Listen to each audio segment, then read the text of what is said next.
안녕하세요. 곽 작가입니다.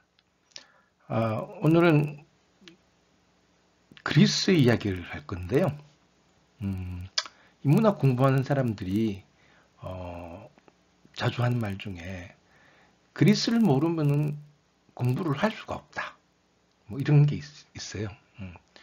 특히 그리스와 로마, 그 중에서도 특히 그리스. 왜냐하면은 로마 문화는 그리스 문화를 이어받은 측면이 강하거든요. 그 로마 시대에 유명한 사람들은 대부분 그리스 문화에 해박했던 그죠? 그러니까 그리스 문화를 모르면 로마 문화도 모르고 또 그리스 로마는 서구 문명의 기본이고 그래서 서구 문명을 그레코 로만 시빌라이제이션과 주데오 크리스찬 시빌라이제이션의 결합이라고 하죠. 그러니까 그리스 로마 문명과 유대 기독교 문명이 합쳐진 게 서구 문명이라고요. 근데 우리가 인문학이라고 하는 분야를 공부하다 보면은 이게 사실 기본적으로 서양 문화예요. 서양 학문이에요. 그래서 어, 서구 문화를 잘 모르면은 이해하기 어려운 게 많아요. 그리고 서양의 고전을 쓴 대부분의 그 학자들이나 작가들이 그리스 로마 고전, 특히 그리스 고전에 아주 해박했던 사람들이라 글을 쓰면서 심지어 독자들도 어느 정도는 그리스 로마 고전과 문화에 대해서 알고 있다고 가정하고 글을 쓰거든요. 그러니까 실제로 또 적어도 19세기 말 20세기 초까지는 서구의 여러 학교들이 어, 기본적으로 그리스어와 라틴어를 학생들에게 가르치기도 했고요. 그러니까 그 사람들이 책을 읽을 때와 우리가 책을 읽을 때는 좀 느낌이 다른 거죠. 어, 그리스 문화에 좀 정통한 사람들이 그리스 문화에 정통한 사람들이 쓴 책을 읽는 거랑 그리스 문화가 생소하다고 느끼는 사람들, 즉 우리가 그리스 문화에 정통한 사람들이 쓴 책을 읽는 거는 좀 느낌이 다르죠. 어, 뭐 20세기 중후반부터 해서 지금 요즘은 서구에서도 뭐 학교마다 그리스 라틴어를 다 공부하지는 않는 것 같은데요. 그래도 그런 문화적 전통이 좀 면면히 살아있는 측면이 있어요. 어, 그래서 우리가 아무래도 좀 서구 고전을 이해하는데 서양 사람들에 비해서는 불리한 측면이 있죠. 그래서 우리나라 사람들도 어느 정도는 그리스 로마 문화의 중요성을 알고 있기 때문에 어릴 적부터 흔히들 그리스 로마 신화를 읽잖아요. 그리고 플루타르코스 영웅전 같은 것도 읽고요. 좋은 일이죠. 근데 문제는 보통 그리스 로마 신화 그리고 플루타르코스 영웅전 거기를 딱 넘어서서 더 이상 잘 공부하지는 않는 것 같아요. 근데 거기서 조금만 더 나가면은 이렇게 뭐랄까 기초 지식이 훨씬 더 많이 쌓이고 서양 고전을 읽을 수 있는 능력이 훨씬 더 커지는데 그래서 딱 멈추는 경향이 있죠 많은 사람들이. 그래서 이 유튜브 채널을 개설한 이유가 바로 그것 때문입니다. 어, 그리스 로마 신화와 프루타르코스 영전을 조금 더 넘어서는 어, 그리스에 대한 지식, 고대 그리스에 대한 지식, 그리고 흔적이 남아있는 현대 그리스에 대한 지식도 조금 그렇게 해서 그리스에 대한 지식을 좀 전달하고자 해서 이 채널을 개설했습니다. 그리고 19세기 지식인들이 그리스 문화를 어떤 식으로 공부했는지 보여드리고 싶어서 사례를 하나 가져왔어요. 존 스튜어트 밀이라는 분인데요. 아마 많이들 아실 거예요. 자유론이라는 저서로 유명하죠. 아, 근데 이제 자유론 다음으로 유명한 저서가 사실은 자서전인데요. 이 자서전에 재미있는 부분이 있어요. 바로 이제 자기가 그리스어와 라틴어를 어떻게 공부했는가를 이야기하는 부분인데요. 한번 읽어보죠. 나는 3살 때 그리스어를 배우기 시작해서 유솝 우화집을 그리스어로 읽었고 그 다음에는 크세노폰의 퀴로스 왕의 아시아 원정기, 헤로도투스의 역사, 루키아노스, 디오게네스, 라에레티우스, 이조크라테스, 플라톤 등의 작품을 그리스어로 읽었습니다. 8살이 되어서는 라틴어를 배우기 시작해서 그때부터 호라티우스, 오비디우스, 베르길리우스, 타키투스, 호메로스, 디오니소스, 소포클레스, 유리피데스, 아리스토파네스, 투키디데스 등의 작품을 라틴어와 그리스어로 읽었습니다. 3살과 8살입니다. 사실은 미래의 경우는 서구 지식인들 중에서도 약간 특이한 편이긴 해요. 다른 지식인들은 대부분 8살이나 7살 정도에 이제 기숙학교에 들어가서 이런 걸 배우기 시작했는데, 미리 아버지가 좀 약간 극성이긴 했어요. 그러나 하여튼 당시 지식인들은 그리스 로마 고전들을 이런 식으로 돼 있다는 거죠. 뭐 밀은 좀 빠르긴 했지만 대부분 지식인들이 아주 어릴 때부터 공부를 했던 거죠. 이게 상당히 중요합니다. 지금 화면에 칼 마르크스와 프리드리히 니체, 지그문트 프로이트가 떠 있는데요. 이 세 사람을 소개하는 이유는 우리가 잘 생각하지 못했는데 의외로 유명한 사람들 중에는 이 그리스 고전 문헌에 굉장히 발통할 뿐 아니라 아예 처음부터 그거를 전문으로 공부하던 사람도 많다는 걸 보여드리고 싶은 겁니다. 실은 칼 마르크스는 뭐 사적 유물론, 변증법칙 유물론 이런 걸로 유명하지만 실제로는 대학교 때 그리스 고전 문헌을 전공으로 공부하던 사람이에요. 그래서 대학교 박사 논문도 데모크리토스와 에피쿠로스의 원자론 비교예요. 그게 박사 논문 주제였어요. 그러니까 데모크리토스와 에피쿠로스는 모두 그리스 사람이죠. 그러니까 그리스어를 공부해서 그렇게 논문을 쓴 거죠. 그러니까 프리드리히 니체는 특히 포스트 모더니즘 논쟁이 일어나면서 굉장히 중요해진 인물인데요. 이 친구 경우도 실은 초기 저서가 처녀작이 비극의 탄생이라는 작품이죠. 이게 무슨 나중에 나온 자라투스트라는 이렇게 말했다 같은 그런 철학서적이 아니고요. 고대 그리스 아테네에서 비극이라는 예술 장르가 어떻게 탄생했는가를 나름대로 밝히는 그런 문예 비평서예요.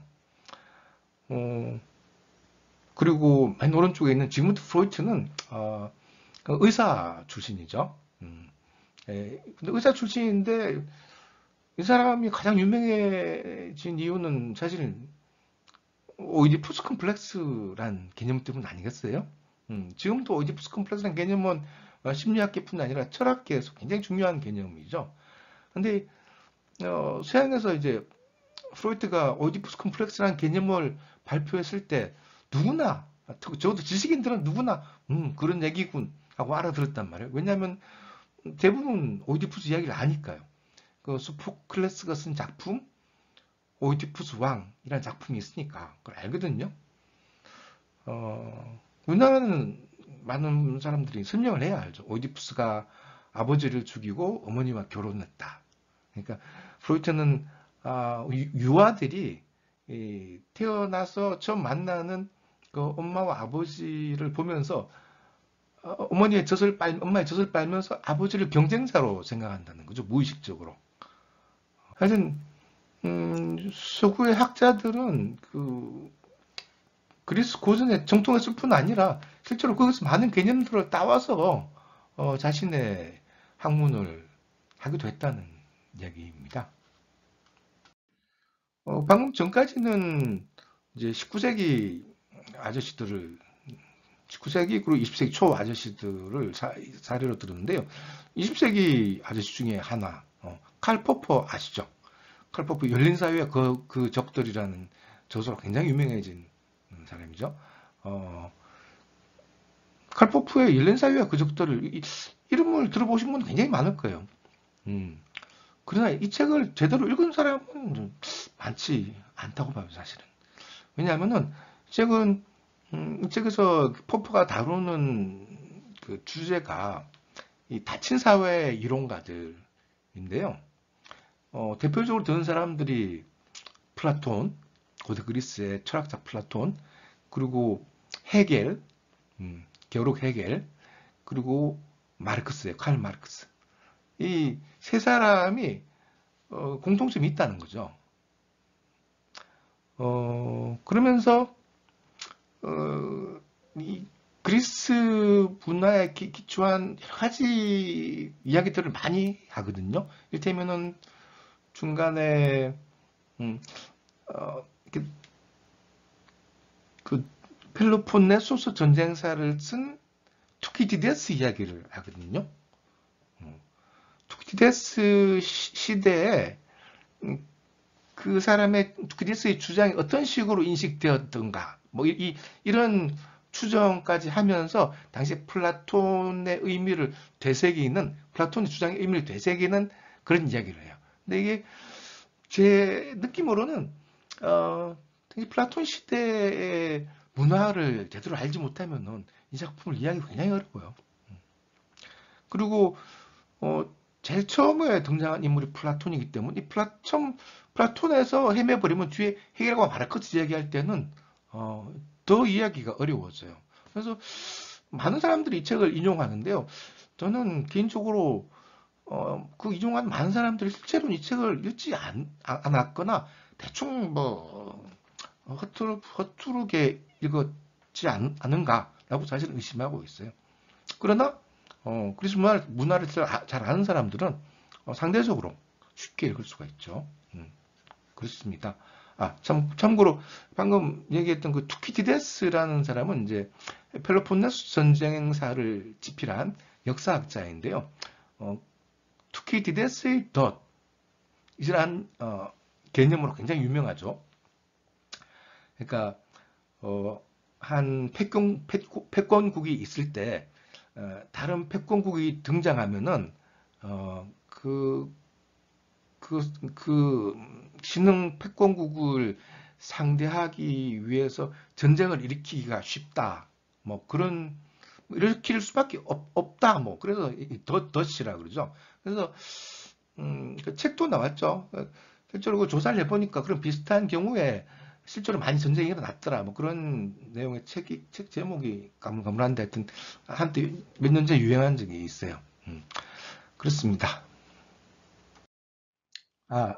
그 책 제목이 기억났는데요. 그레이엄 앨리슨의 예정된 전쟁입니다. 아, 그 투키디데스의 덫에 관한 얘기를 하죠. 거기서 특히 그 투키디데스의 덫이라는 개념을 이야기하면서 현재 미국과 중국이 싸울 수 있다. 뭐 그런 얘기를 해요. 그건 그렇고 이 퍼시 셸리라는 시인이 있어요. 영국 시인인데 프랑켄슈타인을 쓴 작가 메리 셸리의 남편으로도 유명하죠. 근데 이 친구의 재밌는 말 중에 하나가 우리는 모두 그리스인이다 라는 게 있거든요. 우리 문학, 예술, 심지어 뭐 민주주의 이런 것도 다 그리스에서 왔다. 우리는 따라서 알게 모르게 의식적으로 그리스인이다. 뭐 그런 얘기를 하죠. 했어요, 사실은. 근데 약간 과장 같지만은 또 아주 과장도 아니에요. 현재 우리가 살고 있는 사회 문화의 뿌리를 찾아보면은 그리스에서 유래한 게 사실 워낙 많죠. 그러니까 생각보다 우리가 그리스와 가깝다는 거죠. 우리는 이제 서구가 아니라 동양에 살지만요. 우리가 서구에서 많은 걸 배워왔기 때문에 의외로 가까울 수가 있어요. 그래서 고대 그리스를 공부하는 것은 어쩌면 우리 스스로에 대해 공부하는 것이 되기도 하는 거죠. 그만큼 의미가 있다는 얘기입니다. 음, 지금 화면에 보이는 조각상은 그리스 델피에 있는 스핑크스 조각상입니다. 옛날에는 그러니까 한 2000년 혹은 2500년쯤 전에는 델피 신전 앞에 높은 곳에 이렇게 배치되어 있었어요. 근데 언제인지 몰라도 이렇게 부서져서 내려와 있는 거를 이제 이렇게 전시하고 있는데요. 정확한 이름은 낙소스의 스핑크스입니다. 그 그리스의 섬 중에 하나로 낙소스라는 섬이 있어요. 낙소스 섬에서 BC 6세기 정도에 제작해서 델피에 바친 작품입니다. 그래서 하여튼 그리스 이야기를 시작하면서 실제로 그리스 현지에 남아있는 여러 가지 유물이나 유적들도 가끔씩 소개하면서 이렇게 이야기하겠습니다. 그래서 현재의 그리스 사람들은 자신들의 과거를 어떻게 생각하는지도 좀 알아보고요. 직접 그리스 사람들 만나서 이야기도 해보겠습니다. 가능하면 좀 이게 재밌게 해보려고요. 이게 아주 옛날 이야기라 어쩌면 약간은 좀 멀게 느껴질 수도 있기 때문에 좀 더 현실감 있게 이야기를 하기 위해서 여러 가지를 한번 시도해 볼게요. 재밌게 들어주세요. 감사합니다.